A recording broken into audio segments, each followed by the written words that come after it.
Top 5 champions for the month. Hello everybody, welcome to a new series. Something I want to do on a monthly basis is look at 5 champions which are doing good bits of work. Hopefully do it about the midway point of the month, so that's why we're putting this out about the 17th or 18th of August.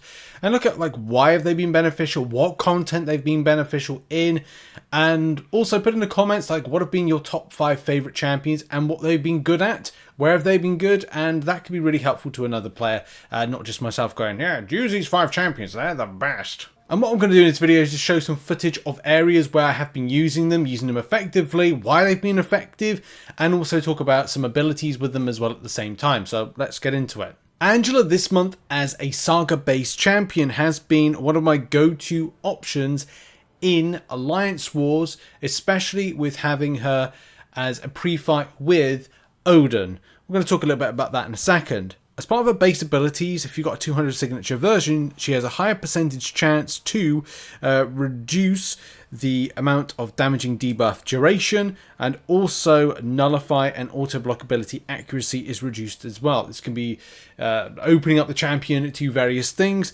especially with pairing with Odin, like a good fine wine, grabbing yourself an Odin with a pre-fight, benefiting from those 3 buffs, and those 3 buffs are going to be where are they? They are there. Threadstock, which has the aptitude buff, so it's increasing damage with a fury buff, armor up, which the champion does have, and precision buffs, which technically based on dexterity, but also the indefinite protection buff helps out with just being slapped by I think it's like an SP3, I think, but also the more buff she has, the more she triggers up her signature ability, which is suppressing any damaging debuff, which can mean for node 44, which is my fight in Alliance Wars, that can be extra beneficial. Shout out to my Alliance leader, Let Us Be Serial. You know why, and you know why you're brilliant.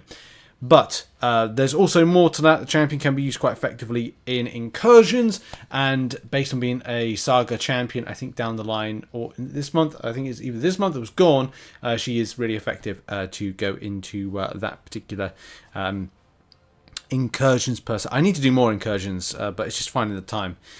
She's also very effective in Battlegrounds, especially being an attacker for this particular node set, but also other places as well. But those have been one of the main areas I've been using her, especially with easy access and rotation to buffs, and also armor break if you're looking for alternate options for stuff like going against pesky Iron Men, as well as other things as well. A bit of regen here, but apart from that, that's just fantastic. In at number 2 is a Mega Sentinel. If you've watched the video about the side quest this week, I used the champion in that because it's tech versus mutant. That kind of makes sense, but she's incredibly effective. I think from a access to the tracking, heal block, or the cowardice, I think it's cowardice debuff, she's able to take on a lot of the mutants that come at us on a daily basis, whether it's Sauron, whether or not it's Bishop, whether or not it's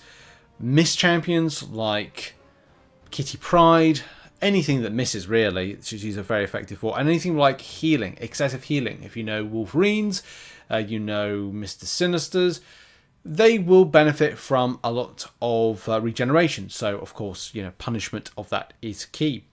And that's why I absolutely love a Mega Sentinel. I rank 5 and ascended her because I was using her a lot in past seasons. I think for 2 or 3 seasons, I used her consistently. Maybe actually more than that.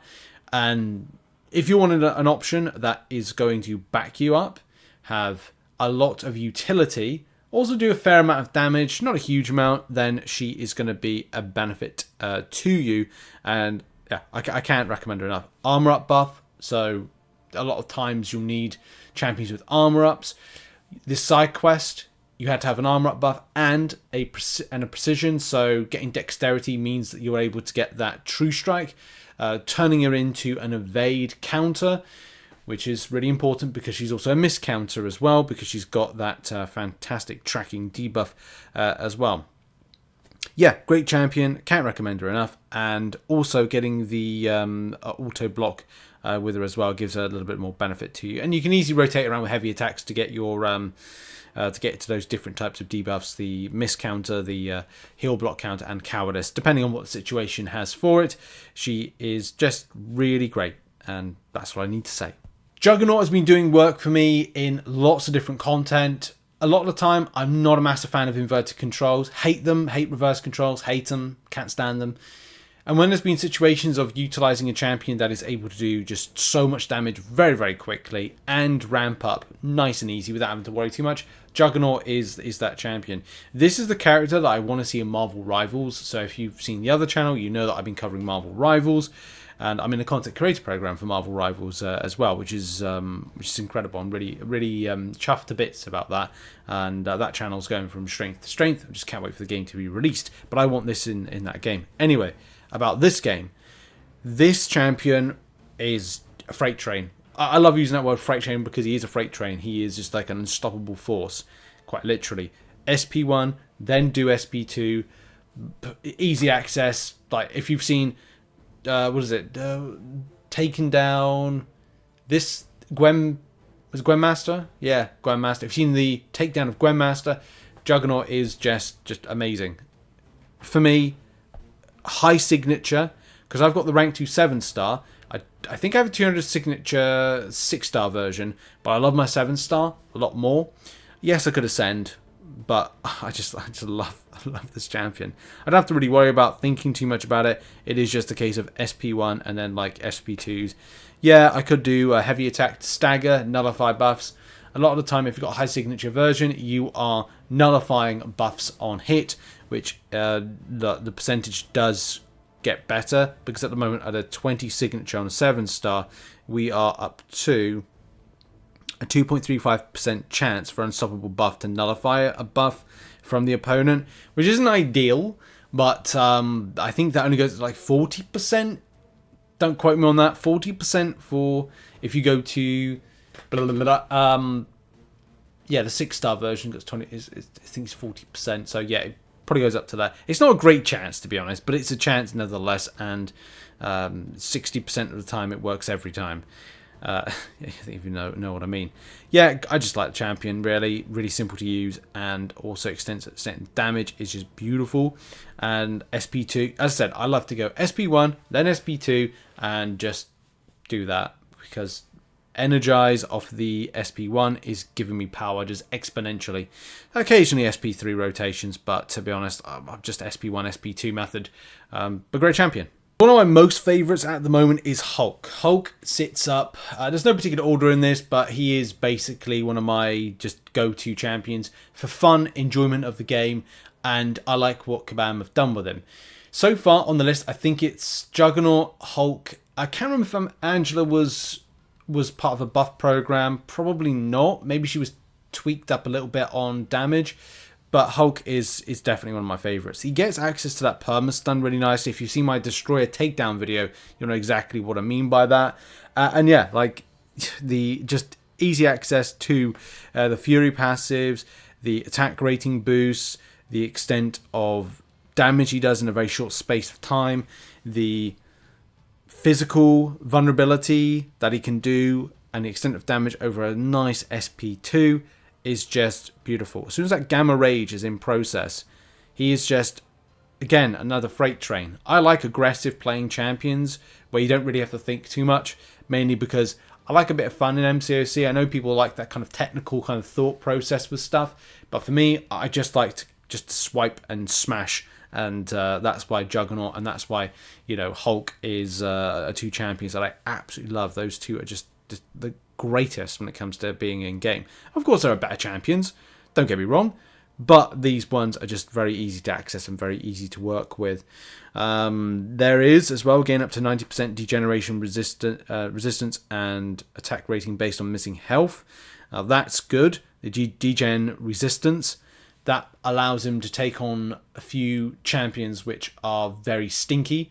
It could be like Destroyer is very stinky, so that's one option, and there's many others as well. But yeah, great champion, and again, another one I recommend, like rank 5ing, because he is just he won't steer you wrong. If you've got a 6-star version, 200 signature, and Ascend, because he will be fantastic. One of my first ever rank 3 7 stars that has just done everything and more. Finish up on a champion I don't have. I do not have Beta Ray Bill. I don't spend in the game, so I don't have this champion. Am I saving up Titan Crystal Shards to get this guy in November? Yes. This has been one of the... there's many new champions that stand out to me that I absolutely like or love, and Beta Ray Bill is among those. I do think that he has similarities in his kind of burst damage and ramp up to burst damage from the likes of, say, Gallon. There's a similarity there. And I love Gallon. I think that's why I resonate with this champion a lot. I love Grit. That sounds like I love Lamp. I love Lamp. No, I love the Grit buff. I think that's fantastic to counter champions that have Unstoppable, the shock damage, the extent of just quick access to rotations wise. I'm not a huge fan of, but I understand the build of how you have to build up to get that damage. And yeah, he's good. Like that's the thing. I like this. I love this champion. There are some things I always find that like this is a bit of an issue, kind of like on ramp and build up. But yeah, he's great. He is great. Once you get that ramp in place, you get those shocks, you burst those shocks, you will definitely enjoy this champion. You've just got to like get the build in. You've got to do SP1. You've got to do SP2, SP1.